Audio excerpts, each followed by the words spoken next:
A stupendous day so far. Super excited to be here with everybody and get to be part of this event. I love the themes of curiosity, and something Greg and I talk about a lot, as you guys all know, is making actual connections. So, I have a few slides. They're pretty simple, so don't get too hung up on reading them or anything. And I have a question for everybody. You can raise your digital hand or even drop it in the chat. I want you to raise your actual hand.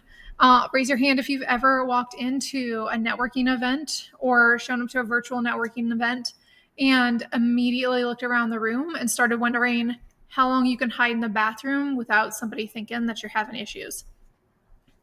And it's not because you need it, it's just because it seems like a good place to hide and avoid all the chit chat. So I want to paint a little bit of a picture because this is what I work with most of my clients on. And it might sound familiar to you.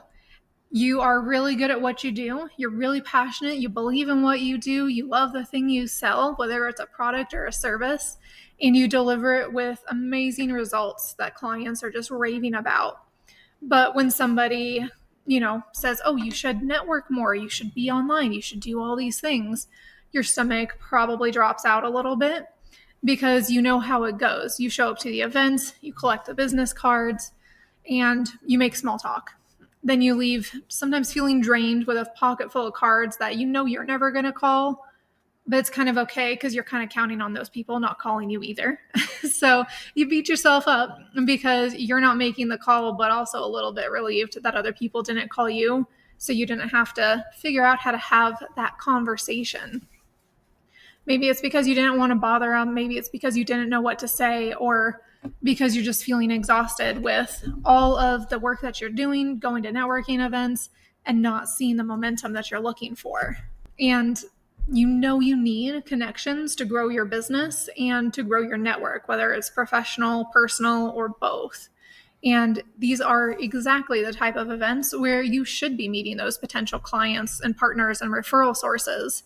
But traditional networking can a lot of times feel a little fake, pushy, or just downright exhausting, especially when everybody coming up to you, you can just sense that they're trying to get your money. They're trying to do business with you, not collaboratively. They just want you to work with them, not a two-way street or anything. And so it makes it really easy to avoid. And about 3 years ago, I had a conversation that really changed how I think about networking because I was in that boat. I was at an event, I walked in, and even just walking in, I was dreading all the small talk already and thinking how I could convince myself to let myself off the hook and just leave. And instead, I doubled down and pretty much just said, screw it, tossed the rule book I thought I had to follow out the window. And I decided that I'm just going to talk to people and ask them questions like they're a brand new client, because those conversations were super awesome. And the people that I refer the most are often my clients because I know their business so well. And this approach where I just treated basically every networking call like a really in-depth discovery call really is the thing that launched my coaching business and led me to building six figures within the first year based on networking connections alone. And it's because I wasn't trying to sell anything and I wasn't assuming the close, but I was genuinely curious about what other people were going to say when I asked them a question. So what if I told you that the skills that you already use with your clients and that they already rave about are exactly what you need for better networking that goes deeper and is based on connection and relationship? Because the problem is not that you're bad at networking. The problem is that you've just been taught, or maybe not taught at all, how to network like everybody else or like the old school salesman. And that is the approach that is not going to work for you, and where I can help you build an approach that actually works not just for you and your brain, but also for the people that you're talking to. It can feel really, really awkward to walk into those networking meetings. I totally get it. I have been there. And I don't know about you guys, but I used to struggle so much when somebody asked, what do you do? Super excited, super panicked, because I would ramble on for like 3 minutes and info dump So it went in one ear and out the other anyway. Or I gave a really boring one-liner like, oh, I'm a coach, which there's a lot of coaches out there. It didn't make me stand out. They're not going to remember who I am.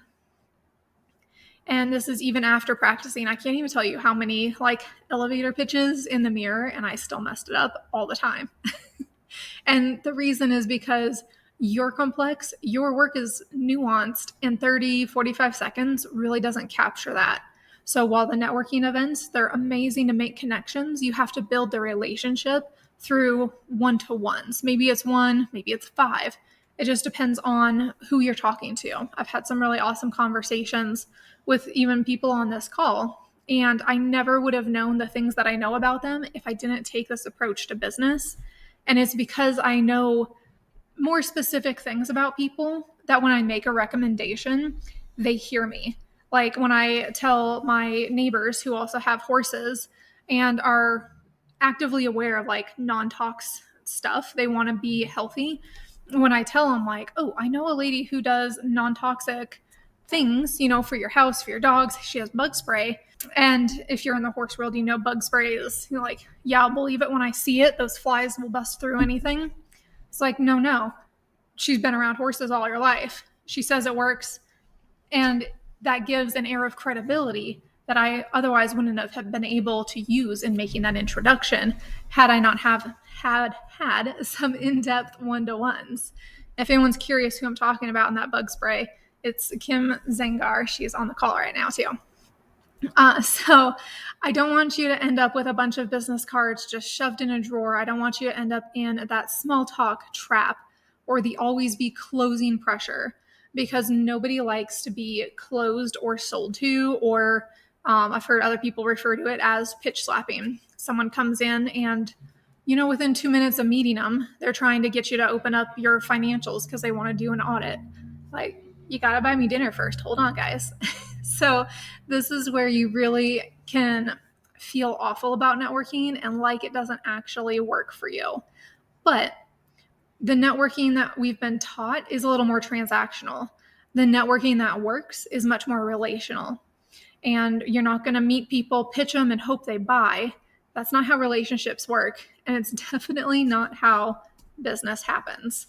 For those of you who don't know me and why the heck you should listen to this crazy lady with a cat on her desk who will not leave me alone, my name is Kay Phillips, and I am a lot of things, but mostly what I am is passionate and a people person. Even though I am very much an introvert, maybe an ambivert at this point, I love getting to talk to people, learning more about them, and making connections. I have built 2, soon to be 3 businesses. They each run at 6 figures, and they're still all running. I just keep adding. I don't close one down and start a new one. That'd be no fun. So I am working on building up my 3rd 6-figure business, and I've done it all through networking alone, because I might be a millennial, but I really suck at social media. I hate posting, so I'm not consistent at it. I'm not good at it. So I do it all through networking, virtual and in-person events. I also have a slightly non-traditional life where I live on a farm with about 60 chickens, few cows, horses, llamas, cats, dogs, the husband, you name it. If it's fuzzy, I got it. And that can take up a little bit of time on top of helping to take care of my grandparents, including my 90-year-old grandfather who just decided to start another company because he can't help himself. So I'm working with him on that because everything's kind of digital now. So there's a lot of things going on, and I want to help you guys with everything you have going on, because none of us have just boring, small, simple lives. And I want to help you learn how to network effectively so this can be your entire marketing budget and it actually pays for itself. Because I've done it, I know it's possible, and it doesn't mean you're on the phone or on Zooms 24/7. I spend on average 10, maybe 15 hours a week tops for all of my networking. And I have 2, soon to be 3 6-figure businesses just by doing that. Now, I want to remind you that this kind of bad networking is costing you. Even if you think it's not, even if you think it's a growth phase, it is costing you in time and in money, because time is money. So if you're going to events they're not paying off, that's wasting money, because you could have been doing potentially something else to bring that in. The beauty of networking is it's not just about the money. It really is about building those connections. If you're networking on a regular basis and you're not basically like a walking yellow pages, you're probably not getting to know people as deeply as you could, which means you're not able to refer them. And you might not know how to get them to refer you either, because you have to go a little more in depth.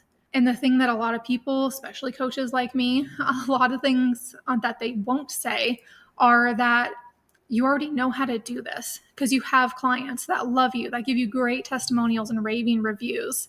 And every time you work with a client, you're doing networking at some level. This is where that hidden superpower comes in, is thinking about your best client relationship. Think about, how did it start? And I can pretty much guarantee it was not with an elevator pitch. That might have been the very initial connection, but chances are they decided to work with you not because of that few sentences or that 30 seconds. You got on a call with them, whether it was a discovery call or a couple really in-depth one-to-ones. You asked them questions about their situation. You listened to understand, not to respond. And you wanted to really know what their real challenges were so you could explore what success would look like for them. Or you found a way still to help or give them resources, whether they decided to work with you or not. That is a business relationship, and that's how you grow it very naturally from genuine understanding. So you already know how to ask good questions because you have clients. So when you're at networking events, instead of what do you do, and like, oh, that's cool, like I know 10 other realtors, you can use your client discovery skills in these conversations instead. I'll give you a few examples and a framework, which is why I'm talking slightly fast, because I really want to get to that stuff. And I want you to know that you need to also, like with clients, listen for what's not said. Read the body language, between the lines, the context, those types of things that really make you great at what you do in your own work with clients. Because in this way, you're going to be listening for opportunities to help, not just opportunities to sell. Because the goal is always to get somebody to a decision or to a better place than where you found them, even if it's only a 30-minute call. You are able to really solve problems and make connections when you seek to understand what they're going through. And this allows you to really focus on building that relationship and not be transactional. I know you guys are all excellent at this already, and you just need to apply that same approach when it comes to the conversations you're having with potential clients or potential referral partners. And just like you have that process, like a discovery call kind of framework when working with clients, you need to have the same flexible framework when it comes to networking as well. It needs to be something that's simple, natural, and focused on genuine discovery. And by simple, I mean like you don't have to memorize an entire script. You can literally whip this out in the grocery store checkout line and be there and done and understand what somebody's looking for inside of like 5 minutes. Obviously, taking it deeper is better, but it is simple enough that you can use it in that grocery store checkout line. So let me show you that exact framework that's going to turn any typical conversation into a potential opportunity without being pushy or anything like that, just because you're being genuinely helpful. You can't be pushy if you're being helpful. So I call it the 4 Ps. And this is when you start like working with a new client, you don't immediately start creating solutions, right? You have this discovery process, and this is the same thing, just the networking version. This works because, again, it's simple. It's just 4 things. It gives you something to focus on besides yourself. It helps you clarify what the other person is thinking and kind of draw it out of them, because a lot of people are kind of bad at explaining what they do, including ourselves. It really works to reveal any opportunities for collaboration or offer your services as a solution if that's the right way to go. And it positions you as somebody who's a lot more memorable and really understands them, their business, and cares. So first P is for people, basically their ideal client. Instead of, what do you do? Like, okay, big whoop, I'm a financial advisor. I work with anybody with money. Instead, who do you love working with? Like, oh, I really love people in their 50s who are worried about retirement and they're kind of just hoping and praying it's going to work. It's much more specific than, anybody with money to invest. So, who do you love working with is a really good way to ask what you do instead, and gets you to think about people. Like, oh, yeah, I know my neighbor. She was just talking about she's having her 50th birthday party this weekend. That could be a perfect referral. It needs to be specific enough to spark something in your mind. So, who do you love working with? Then you can go a level deeper because they're going to give you an answer. You might have to dig a little bit. You can go deeper with, what makes somebody a great client for you versus who's like a challenging one in like a, don't want to work with them again kind of way. What do you, or how do you know when somebody's a perfect fit? What type of client work energizes you the most? There's all kinds of different ways to ask these types of questions. And figuring out what sounds natural for you, how you actually speak. These are just some examples, but gets you a little deeper into understanding who is actually a good client for them. So you're really learning the potential referral opportunities are there.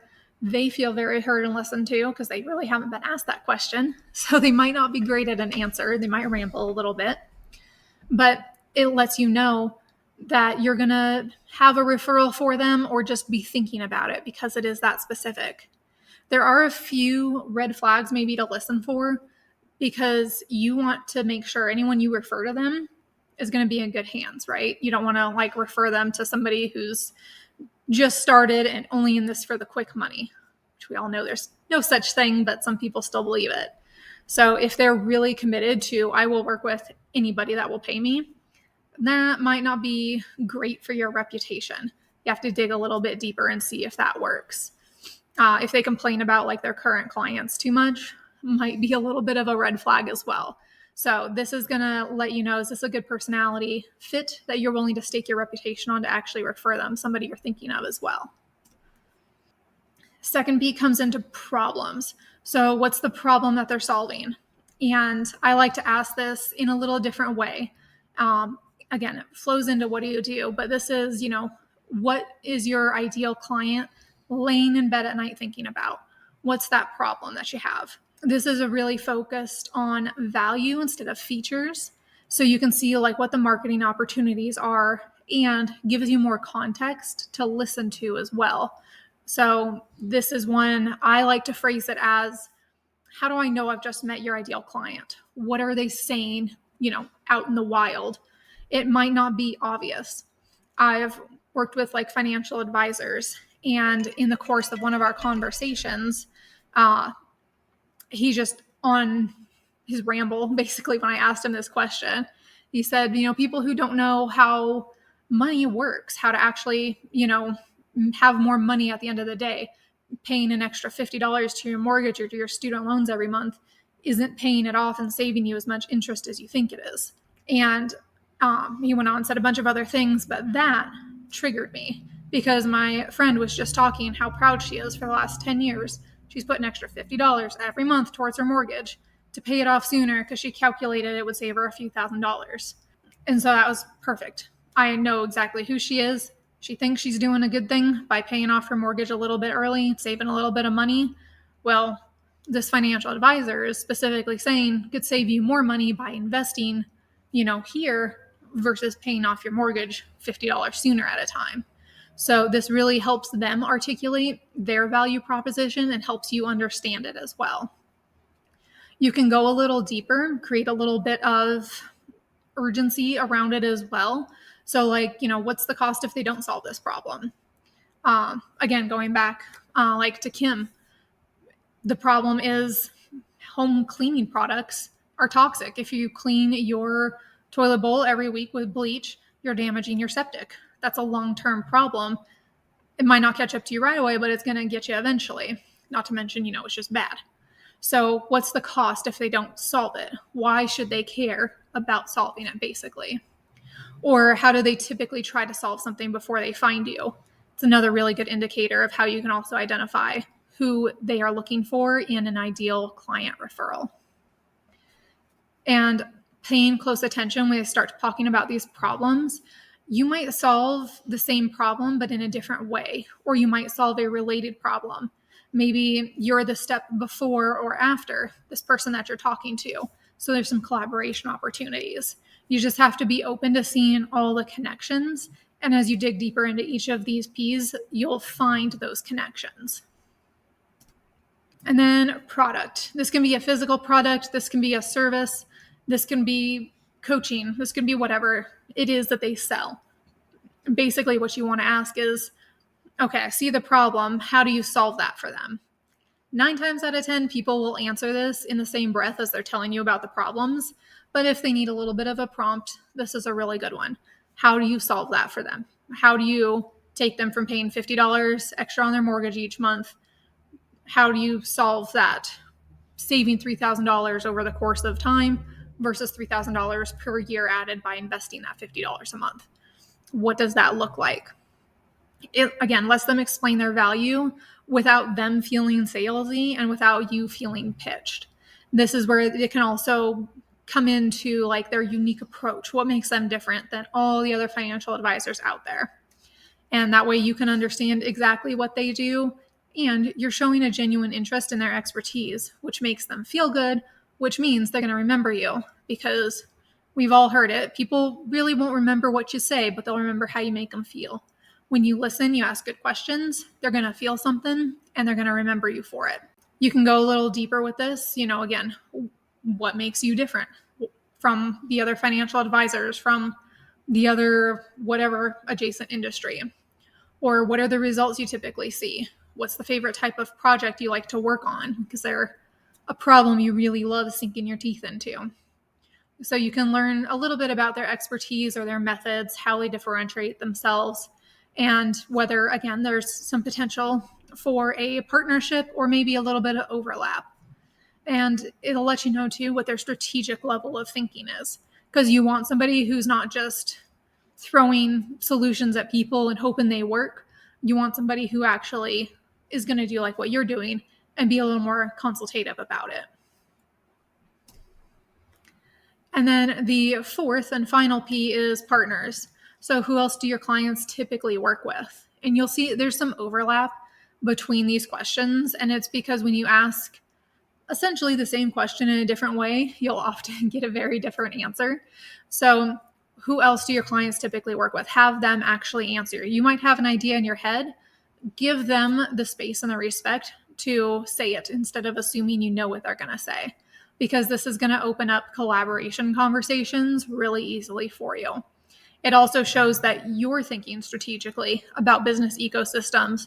So they're going to be curious about what you do. How do you think? What makes sense? And again, this is just real immediate networking and collaboration opportunities, and positions you as a connector, not just another business card they're going to chuck in their desk or a line in their CRM they're never going to look at again. You can go a little deeper with this. Who's a dream referral partner for you?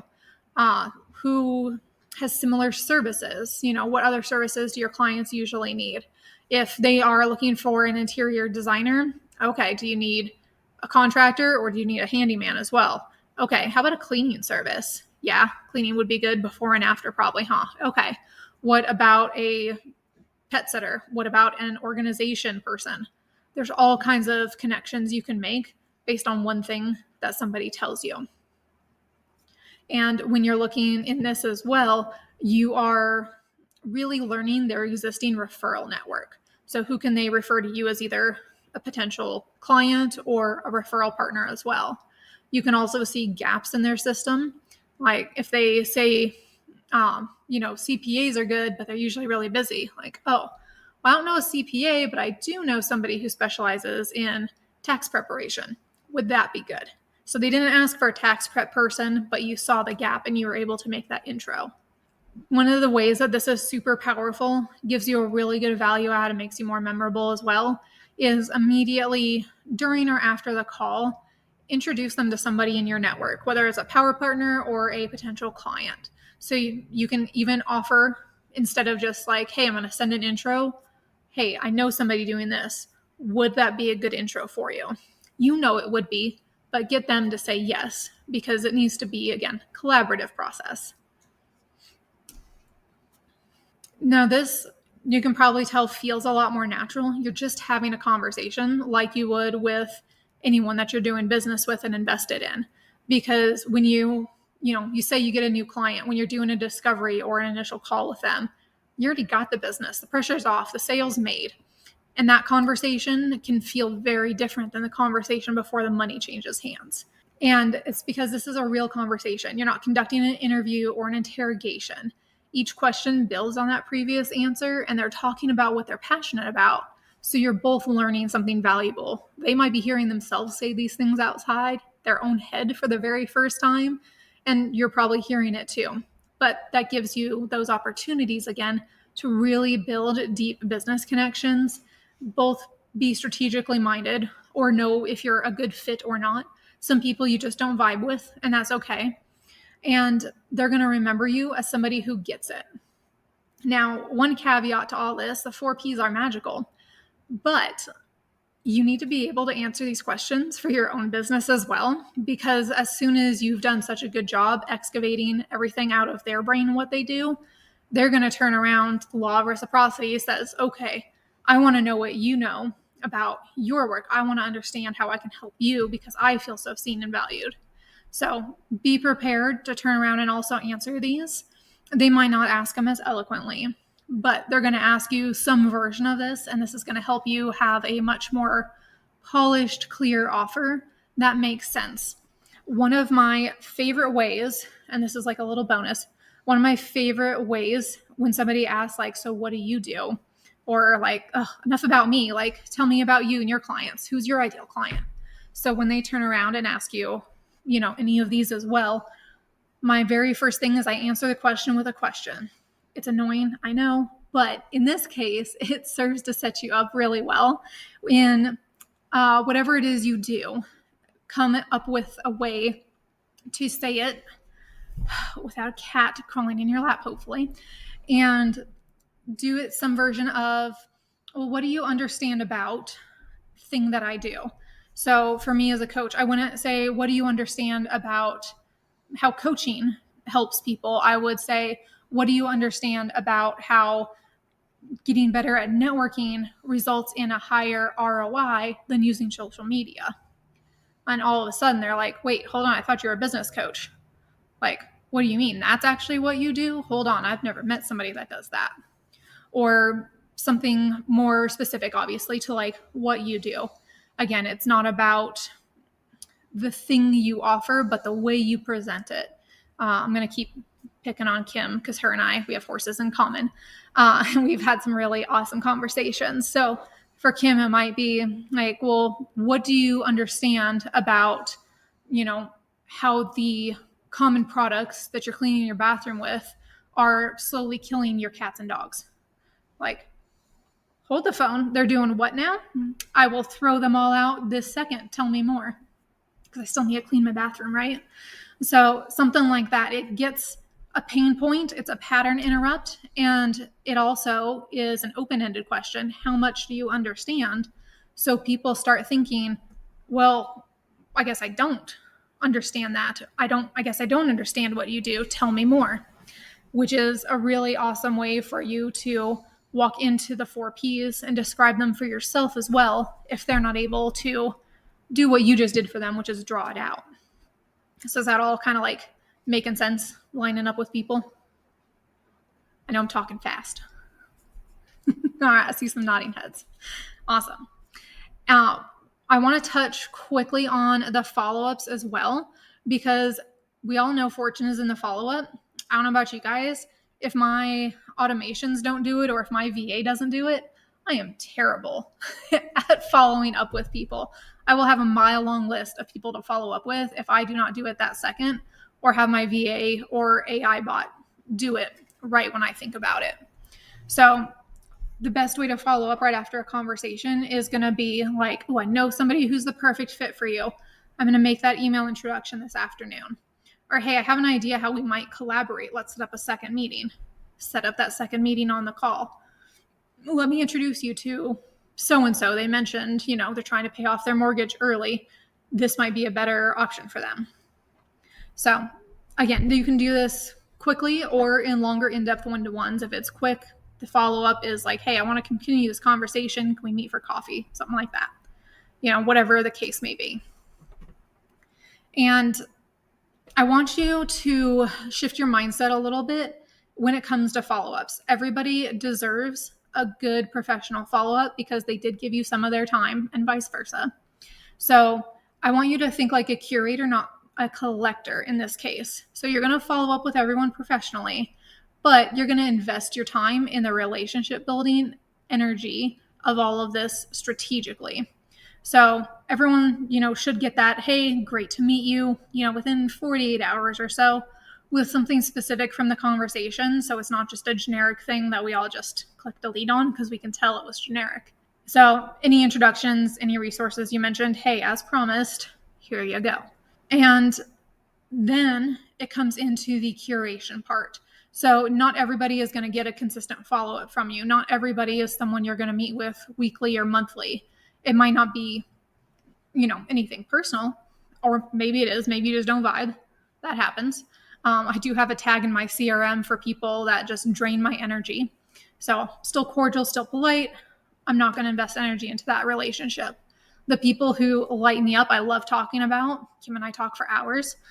Those are the people that is like, okay, I want to make sure I follow up on a regular basis. If I'm not already talking to them, I want to remember every month to reach out, just say, hey. So this is where the curation comes in. The people that you can benefit the most and can benefit you the most, and that you feel the most connection with, whether it's personally or in terms of like your business goals.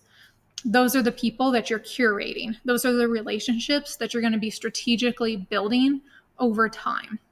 And this looks a little different for everybody.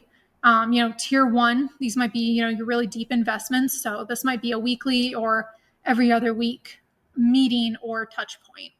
Those tier 2 people, they might be more of like a monthly check-in, invite to your workshops, webinars, whatever that may be.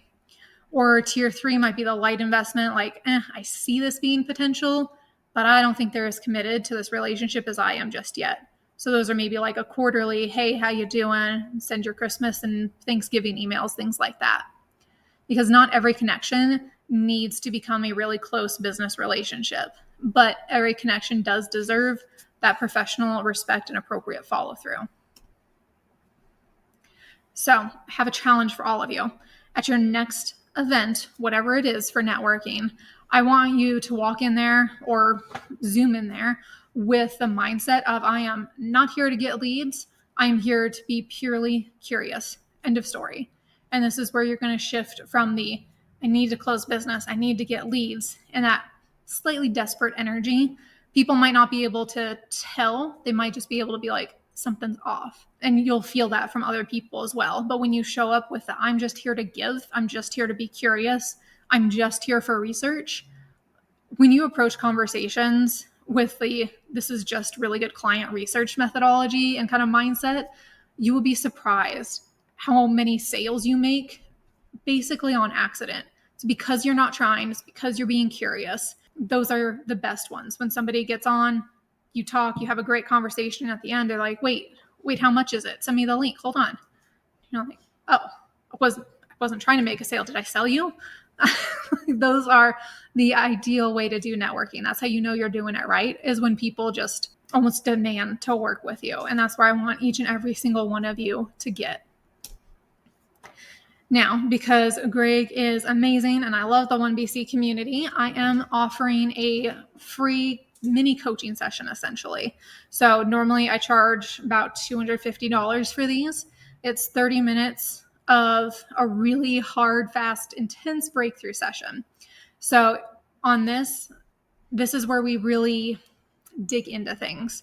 So I want you to think of all those 4 Ps, all the questions I just gave you. They sound a little canned, they sound a little stiff and formal because they're said by kind of me. I say them a little bit differently depending on who I'm talking to.